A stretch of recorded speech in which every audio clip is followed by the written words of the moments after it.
Hello बच्चों, आज हम इतिहास का हमको उत्तर वैदिक काल पढ़ाएंगे। इससे पहले हमने ऋग वैदिक काल पढ़ा दिया था, ठीक है। उसके बाद में क्या आता है, उत्तर वैदिक काल आता है। जो वैदिक काल है वो टोटल उसका पीरियड कितना है, 1500 से 600 ईसा पूर्व तक है, ठीक है। और जब 1500 ईसा पूर्व से 1000 ईसा पूर्व तक वो है ऋग वैदिक काल। अब उत्तर वैदिक काल कहाँ से शुरू होगा, 1000 ईसा पूर्व से 600 ईसा पूर्व यानी कि वीसी, ठीक है। अब देखो जो उत्तर वैदिक काल में क्या आता है, उत्तर वैदिक काल में 3 वेद आते हैं। मतलब चौथा जो ऋग्वेद है वो किसमें लिखा गया, ऋग्वेद में उसका संकलन हुआ है, ठीक है। और इन तीनों वेदों का संकलन हुआ है उत्तर वैदिक काल में, ठीक है। तो हम क्या पढ़ेंगे, उत्तर वैदिक काल यानी कि सामवेद पढ़ेंगे, ठीक है। सामवेद को ध्यान समझिएगा। सामवेद क्या है, ये किस पर मतलब कि लिखा गया है।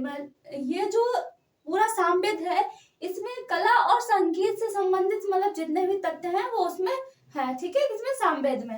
ठीक, सामवेद में क्या, जैसे कि संगीत का उदय कहाँ से हुआ है, तो कहाँ से हुआ है, सामवेद से हुआ है।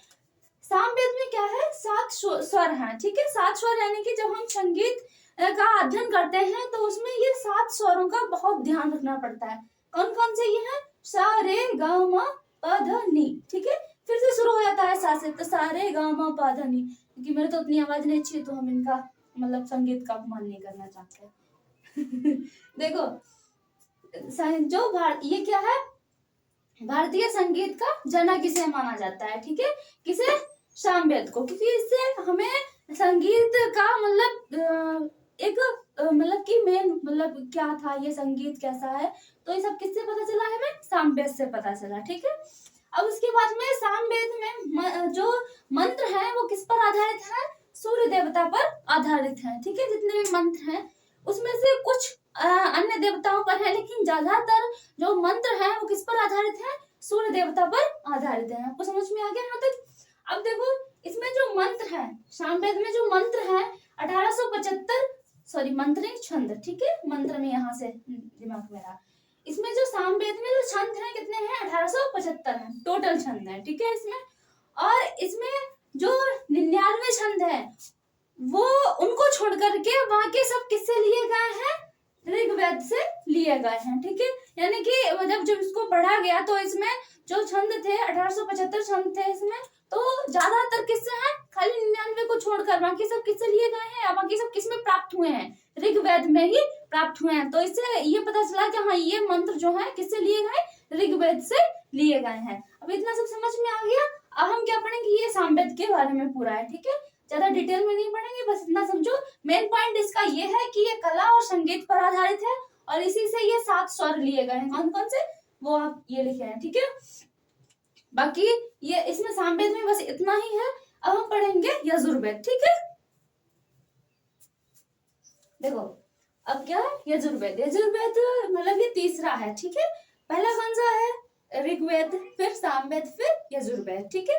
अब यजुर्वेद में क्या है, यज्ञ व बलि से संबंधित मतलब इसमें वर्णन किया गया है, ठीक है। यानी कि यज्ञ किस किस प्रकार से करना चाहिए, ठीक है, जो सनातन धर्म में है, ठीक है। पहले भी राजा महाराजा बहुत सारे यज्ञ करते थे, अब तो कोई जानता भी नहीं कि यज्ञ 1-2 होते हैं बस। उनके बाद बच्चे भी नहीं जानते, आजकल के बच्चे तो कुछ भी नहीं जानते।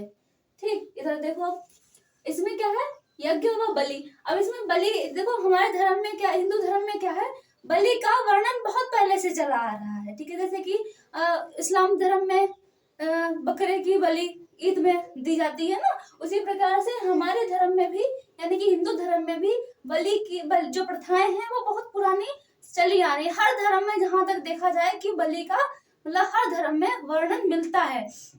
लेकिन जैन और जो बौद्ध धर्म है, ये हालांकि ये तो बहुत बाद से आए हैं, ये धर्म बने हैं, लेकिन इसमें बलि और मतलब बलि का कोई भी वर्णन नहीं मिलता है, ठीक है। अब देखो इधर उसके बाद में क्या है, इसमें कौन कौन से यज्ञ मतलब यज्ञों का वर्णन है। पहले जो राजा महाराजा थे, जैसे कि हम राम के समय की बात करें, ठीक है, भगवान राम के बारे में, तो उन्होंने भी यज्ञ करवाए थे। जैसे कि अश्वमेध, उन्होंने अश्वमेध यज्ञ करवाया था, ठीक। जब रामायण उसमें पढ़ते हैं तब उसमें पता चलता है, ठीक। और भी बहुत सारे यज्ञ हुए हैं। अश्वमेध यज्ञ प्रचलित यज्ञ है, सब जानते हैं इसके बारे में, ठीक। उसके बाद में वाजपेयी यज्ञ, राजसूय यज्ञ, ठीक है। ये जो ये 3 यज्ञ हैं, ये सनातन धर्म में या हिंदू धर्म में एक मतलब मेन यज्ञ हैं, ठीक है। ये पहले बहुत हुआ करते थे राजा महाराजाओं के टाइम पर, ठीक। अब उसके बाद में क्या है, इसमें एक मेन पॉइंट है बस यही कि इसमें हाथियों के पालन का वर्णन मिलता है। जब हम दक्षिण भारत की तरफ देखते हैं तो वहाँ हाथी अभी भी पाले जाते हैं, लेकिन अब इन चीजों का मतलब प्रचलन बहुत कम हो गया है। फिर भी हाथियों का वर्णन किसमें मिलता है, यजुर्वेद में मिलता है। और क्या है इसमें, यज्ञ और बलि, यही जो ये एग्जाम में आता है, ठीक है। यानी कि जो यजुर्वेद है वो किससे संबंधित है, वो यज्ञ व बलि से संबंधित है, ठीक है। तो इतनी चीजें यजुर्वेद के बारे में समझ में आ गई। इनको किसने लिखा, इनके मतलब इन पढ़ने वालों को क्या कहते हैं, ये सब चीजें हम एक ग्राफ बना के समझाएंगे, ठीक है, चारों वेदों के बारे में, ठीक। अभी थोड़ा थोड़ा बस समझ लीजिए, मेन पॉइंट जो है वो समझ। अभी एक कौन सा रह गया है, अथर्ववेद रह गया, ठीक है। वो उसमें कुछ ज्यादा ही चीजें बताई गई हैं। और समझो, जो ऋग्वेद, ठीक है, सामवेद और यजुर्वेद, इन तीनों को वेद त्रयी के नाम से जाना जाता है। किससे जाना जाता है, वेद त्रयी के नाम से जाना जाता है, ठीक है। कौन कौन से हैं, इसे हम यहाँ पे रेज कर रहे हैं। ऋग्वेद, ठीक है, दूसरा सामवेद, और चौथा वो तीसरा यजुर्वेद, ठीक है। इनको किस नाम से जाना जाता है, इन तीनों को वेद त्रयी के नाम से जाना जाता है, ठीक है, वेद त्रयी, ठीक है। बड़ी पाई लगेगी, छोटी पाई लगेगी, वेद त्रयी के नाम से जाना जाता है, ठीक है। और जो देखो, इनको वेद त्रयी के नाम से क्यों जाना जाता है, ये जो वेद तीनों हैं इनको जंगलों में मतलब कि इनका वर्णन, यानी कि इनको जंगलों में रह करके जो ऋषि मुनि थे उन्होंने इनका संकलन किया है, ठीक। और जो चौथा है अथर्ववेद, कौन सा है, अथर्ववेद। तो जो अथर्ववेद है वो जंगलों में मतलब उसकी जो संकलन हुआ है वो जंगलों में नहीं हुआ है, राजा महाराजाओं की जो सभाएं लगती थी शायद उसमें हुआ होगा, इसीलिए उसको इसमें अलग माना गया है। इन तीनों को वेद त्रयी के नाम से जाना जाता है, ठीक है। अब हम सिर्फ एक रह गया है अथर्ववेद, उसके बारे में समझ लें, ठीक है। और फिर उसके बाद में उपनिषद वगैरह उनके बारे में थोड़ी सी चर्चा करेंगे बस, ठीक। अब देखो अथर्ववेद के बारे में, ठीक है। अथर्ववेद जो है इसे ब्रह्मवेद या ब्रह्मवेद का मतलब होता है श्रेष्ठ वेद, ठीक है। यानी कि चारों में श्रेष्ठ वेद किसे कहा गया है, अथर्ववेद को कहा गया है। हालांकि जो ऋषि मुनि हैं उन्होंने अथर्ववेद को माना ही नहीं है, क्योंकि उसमें कुछ अलग टाइप के मंत्र वगैरह दिए गए हैं, ठीक है। इसीलिए कुछ लोग इसे मानते नहीं और कुछ लोग इसे श्रेष्ठ वेद मानते हैं, ठीक। अब देखो, जो अथर्ववेद है वो किसके नाम पर रखा गया है, जो अथर्वा ऋषि थे, ठीक है। कौन ऋषि थे, अथर्वा, ठीक है, उनके नाम पर क्या इस वेद का नाम पड़ा है, ठीक है, अथर्ववेद। अब देखो इसमें 20 क्या है, अध्याय है, यानी कि लेसन या चैप्टर, ठीक है। और 331 सूक्त हैं और 6000 मंत्र हैं, ठीक है। लेकिन जो मंत्र हैं वो किस टाइप के हैं, देखो इसमें सिर्फ जो यज्ञ वेदी वाले जो मंत्र होते हैं वो नहीं है, बाकी ज्यादातर सभी मंत्र हैं, यज्ञ वेदी को छोड़कर बाकी सभी मंत्र इसमें पाए जाएंगे। देखो सबसे पहले क्या इसमें वशीकरण वाले मंत्र हैं, ठीक है, यानी कि किसी पर ऐसे जादू चला दिया और उसको बस अपने बस में कर लिया, ऐसे वाले मंत्र हैं, ठीक। लेकिन इनका यूज मत करना, पढ़ना भी मत, गलत बात होता है किसी को अपने बस में करना, लड़के बहुत करते हैं, समझ जाओ किस लिए। देखो इधर इसमें क्या है, जादू टोने वाले, गांव की औरतें बहुत करती हैं जादू टोना, ठीक। और तुम्हें पता है ना, क्योंकि हम गांव में रहते हैं इसीलिए पता है, जादू टोना बहुत करती है, एक दूसरे पर जलती रहती है।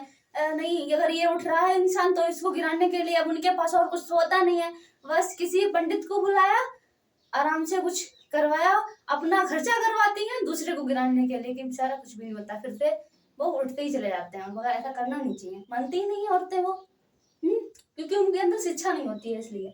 अब देखो इसमें क्या है, भूत प्रेतों का वर्णन है, किसमें, ये अथर्ववेद में, यानी कि इसमें सब ऐसी ही घटनाएं, मतलब ऐसे ही मंत्रों का वर्णन है जो मतलब साइंस की तरफ से नकारा जाता है कुछ, इसीलिए जो कुछ मतलब ऋषि मुनि है तो उन्होंने इस वेद को माना ही नहीं है।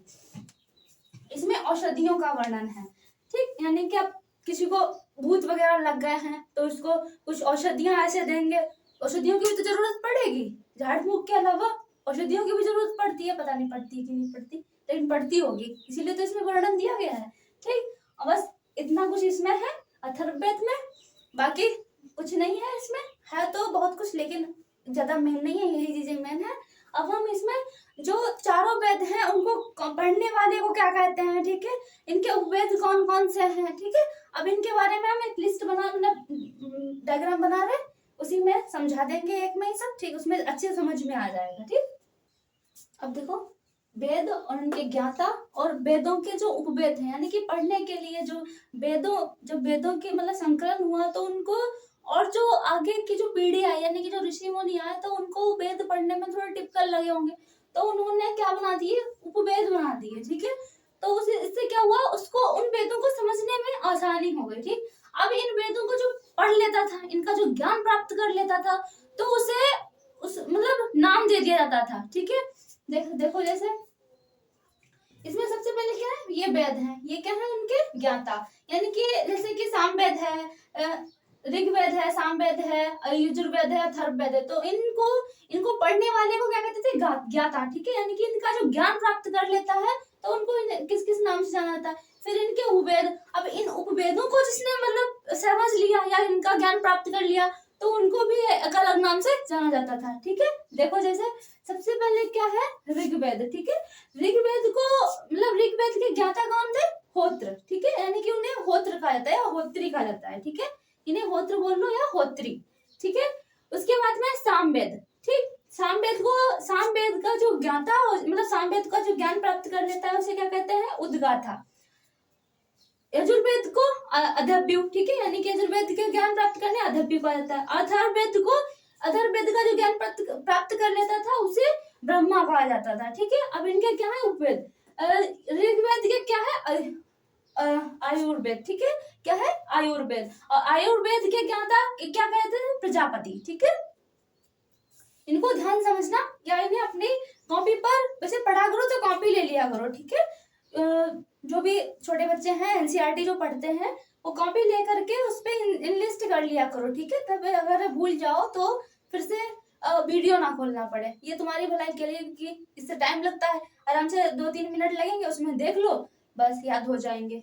ठीक, क्योंकि एग्जाम में आगे आएंगे, आपके ही काम में आएंगे आगे, क्योंकि आगे कंपटीशन की तैयारी तो अब तो बहुत ही बच्चे ऐसे हैं जो नहीं करेंगे, हालांकि सभी करेंगे कंपटीशन की तैयारी, आगे कंपटीशन बहुत बढ़ेगा। इससे अच्छा है कि आप अभी से प्रिपरेशन करते जाइए, आगे आपको कोई भी मतलब दिक्कत ना झेलनी पड़े।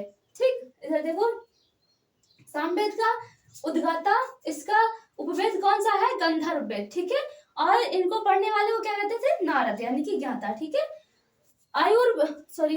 यजुर्वेद का अदव्यु, इसका जो उपवेद है वो क्या है, धनुर्वेद। ठीक है, इसके ज्ञाता को क्या कहते हैं, विश्वामित्र कहते हैं। ठीक है, और जो अथर्ववेद है उसको ब्रह्मा कहते हैं। ठीक है, ब्रह्मा यानी कि श्रेष्ठ वेद। ठीक है, और इसका जो उपवेद है वो शिल्प वेद है। ठीक, और उसके बाद में इसके जो शिल्प वेद के जो ज्ञाता है, ठीक है, उन्हें क्या कहा जाता है, विश्वकर्मा कहा जाता है। ये चीजें मेन है। ठीक है, एग्जाम में आती हैं, इन्हें समझ लेना।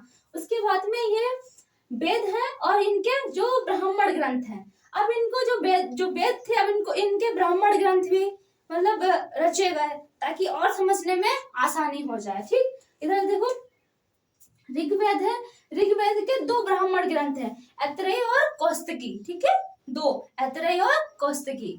उसके बाद में सामवेद के कौन है, 25। ठीक है, सामवेद का कौन सा है, 25 ब्राह्मण ग्रंथ है। यजुर्वेद का कौन सा है, तैत्तिरीय और शतपथ, इसके भी 2 है, तैत्तिरीय और शतपथ। ठीक है, और अथर्ववेद का भी एक ही है, गौपथ। ठीक है, गौपथ। याद ये इन चीजों को एक बार और रिमेम्बर कर लेना, याद हो जाएगा बहुत आसानी से। यानी देखो इधर एक बार और देख लो, ऋग्वेद का कौन सा है, तैत्तिरीय कौस्तुकी। ठीक है, सामवेद का कौन सा है, 25 है, यजुर्वेद का कौन सा है, तैत्तिरीय और शतपथ। ठीक है, और अथर्ववेद का कौन सा है, गौपथ। बस इतना याद कर लो। और एक बार और समझ लो, जो ऋग्वेद है उसमें मतलब जो मंत्र हैं वो आयुर्वेद पर आधारित हैं। ठीक है, और जो यज्ञ वगैरह हैं उन पर आधारित हैं। ठीक, इसीलिए जो इसका उपवेद है वो क्या हो गया, आयुर्वेद हो गया, क्योंकि इसमें आयुर्वेद के बारे में जानकारी ज्यादा है। ठीक है, उसके बाद में है सामवेद। सामवेद यानी कि गंधर्व वेद, यानी कि इसमें नृत्य वगैरह है, ठीक है। उसके बाद नृत्य या संगीत वगैरह यही सब इसमें है, किसमें, सामवेद में। यजुर्वेद में क्या है, धनुर्वेद, यानी कि यज्ञ वगैरह का वर्णन है इसमें, ठीक है, और बलि या यज्ञ, ठीक है, दोनों चीजों का वर्णन है इसमें। और अथर्ववेद में क्या है, शिल्प वेद, यानी कि इसमें जो जैसे कि वशीकरण वगैरह, ठीक है, टोना टटका वगैरह, यही सब चीजें हैं। मेन वही बातें हैं, वशीकरण और टोना टटका, ठीक है। वशीकरण लड़के लोग, ठीक है, इसके चक्कर में मत पड़ना, आराम से पढ़ाई कर लो, बस पढ़ जाओगे, सब कुछ अपने ही बस में होगा, है नहीं, तो अभी पढ़ाई कर लो, वशीकरण की आगे जरूरत ही नहीं पड़ेगी, ठीक। छोटे बच्चों खासकर, या जो बड़े भैया लोग हैं उन लोगों से भी कह रहे हैं, ठीक है, पढ़ाई कर लो आराम से, जब नौकरी लग जाएगी तो बस किसी चीज की और सब कुछ बस में होगा अपने, ठीक। अब देखो उपनिषद के बारे में, ठीक है। टोटल उपनिषद कितने हैं, 108 हैं, ठीक है। उनमें से मात्र 13 ही मतलब प्राप्त हो सके हैं, या मतलब कि इनके बारे में ये पता चल पाया है, ठीक है। बाकी और जितने भी उपनिषद हैं इनके बारे में अभी तक मतलब रिसर्च चल रही है, ठीक है। अब जो उपनिषद का मतलब होता है वो समझिए। उपनिषद का मतलब होता है कि गुरु के समीप बैठकर ज्ञान अर्जन करना, ठीक है। पहले के जो लोग थे, ठीक है, या छात्र थे, तो वो लोग कहाँ जाते थे, घर से बाहर जाते थे। आश्रम कितने हैं हमारे धर्म, जो हिंदू धर्म में कितने आश्रम है, 4 आश्रम है, ठीक है। तो पहले जीवन जो था वो उन्हीं 4 आश्रमों पर आधारित था, ठीक। वो 4 आश्रम हम बाद में बताएंगे आपको, पहले इतना समझ लीजिए। तो जो ये उपनिषद का मतलब होता है, यानी गुरु के समीप बैठकर ज्ञान प्राप्त करना, ठीक है। पहले जो लोग थे वो ब्रह्मचार्य आश्रम में ज्ञान अर्जन करते थे, ठीक, ब्रह्मचार्य आश्रम तक ज्ञान अर्जन करते थे, ठीक है। तो वो लोग क्या जाते थे, घर से बाहर निकल जाते थे, कहाँ जाते थे, गुरुकुल में जाते थे, वहीं रह करके ज्ञान अर्जन करते थे। तो उसी का मतलब है कि गुरु के समीप बैठकर ज्ञान अर्जन करना। अब तो ऑनलाइन ज्ञान अर्जन हो गया, पूरी जिंदगी पलट गई इंसान की। देखो मुंडकोपनिषद, मुंडकोपनिषद जो है इससे क्या लिया गया है, सत्यमेव जयते शब्द लिया गया है। जो हमारे अशोक स्तंभ है उसमें लिखा रहता है ना, जय सत्यमेव जयते, तो वो कहाँ से लिया गया है, मुंडकोपनिषद से लिया गया है, ठीक है। और बृहदारण्य उपनिषद, ठीक है, ये सबसे बड़ा उपनिषद है, ठीक है। उसके बाद में क्या है, कंठोपनिषद। कंठोपनिषद से क्या लिया गया है, यम और नचिकेता की कहानी। ये शायद 6 या 7th में आती है, एनसीईआरटी पढ़ो उसमें आती है। जो महान व्यक्तित्व वाली जो किताब होती है उसमें यम और नचिकेता की कहानी आती है, बहुत अच्छी कहानी है उसमें। और इससे ओम शब्द लिया गया है, ठीक है। ओम शब्द कहाँ से प्राप्त हुआ है, कंठोपनिषद से प्राप्त हुआ है, ठीक है। और उसके बाद में क्या है इसमें, जलोपनिषद। जलोपनिषद में जो हिंदू धर्म के जो मुख्य देवता 3 है, उन तीनों का वर्णन किसमें मिलता है, जलोपनिषद में मिलता है, ठीक है। ये 4 जो है वो मेन है, इन्हीं से क्वेश्चन आते हैं, या तो और बाकी जितने भी 108 है अभी तक उनकी यानी कि 13 जो है मिले हैं, लेकिन उनका अभी एनसीईआरटी में जितना दिया है उतना ही हम पढ़ा रहे हैं, ठीक है। अब बाकी नेक्स्ट वीडियो अगले पार्ट में आएगा, ठीक। आप लोग सब्सक्राइब नहीं कर रहे हैं हमारे चैनल को, प्लीज सब्सक्राइब कीजिए, ठीक। समझ में आए तो लाइक कीजिए, कमेंट कीजिए। थैंक यू, जय हिंद, जय भारत।